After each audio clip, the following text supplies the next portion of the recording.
This program is brought to you by Lowe's. Now, you could say that we're in a golden age for performance sports sedans, and I wouldn't argue with you.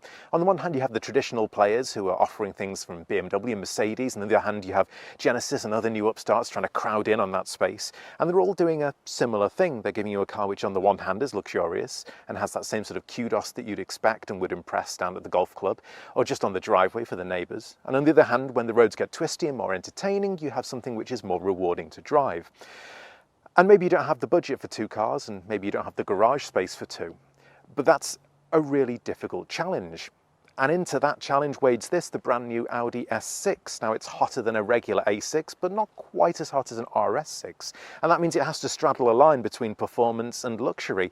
And that's easier said than done. So the question is, I think the S6 looks good, but does it drive as good as it looks?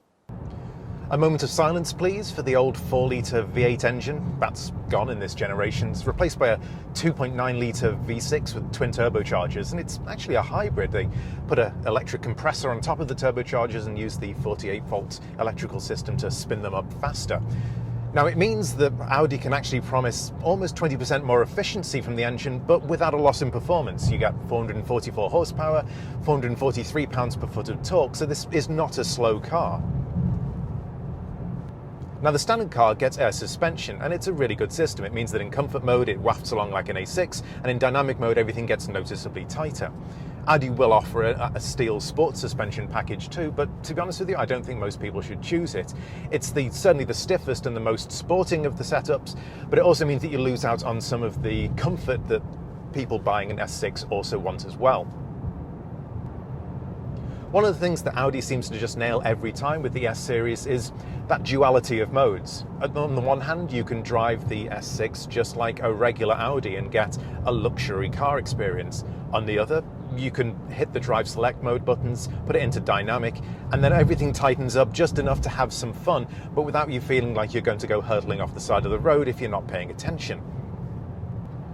One of the biggest improvements is here in the cabin. The previous S-Line models, the old S6 was showing its age, let's say. It didn't have the digital cockpit, it didn't have any of the new MMI system. That's all been changed in this generation. You get lots of screens, lots of tech. It's as gadgety as you'd expect an Audi to be. In the US, the S6 is priced from $73,900 in Premium Plus trim or $77,800 for the Prestige. The standard equipment is plentiful for that, with leather S sports seats and a heated steering wheel as standard. MMI navigation is standard too, combining a 10.1-inch touchscreen and an 8.6-inch touchscreen underneath. Apple CarPlay and Android Auto are standard, while a Bang & Olufsen 3D audio system is optional, as is a head-up display. Audi Virtual Cockpit is on every S6. In the rear, there's ample legroom and headroom, helping set the S6 apart from its S7 sibling. As sports cars go, this is one where the family is welcome too.